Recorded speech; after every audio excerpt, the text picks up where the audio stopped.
Everyone knows that caloric deficit is what you need to lose body weight.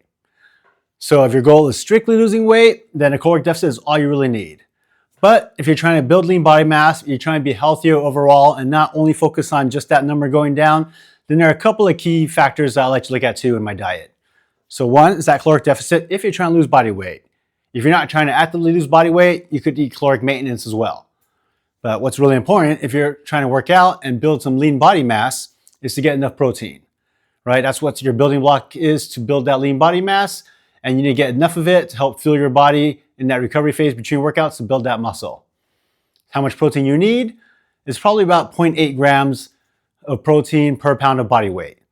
Now, if you're working out really hard, you want to get a little bit extra, you can go all the way up to a gram. It's not going to hurt you, but you probably don't need it, but it doesn't hurt. So 0.8 to 1 gram of protein per pound of body weight. Another factor I try to look at is saturated fat. Saturated fat has a high correlation to your visceral fat. That's the fat around your midsection.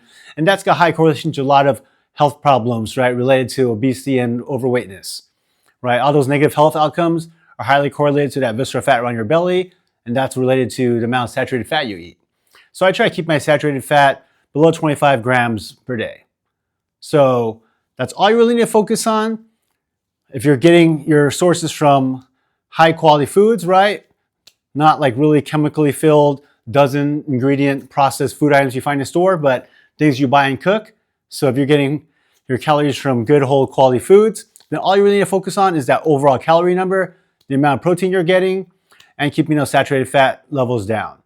If you keep those bases covered, you don't really need to count overall macros, and you should be good to go.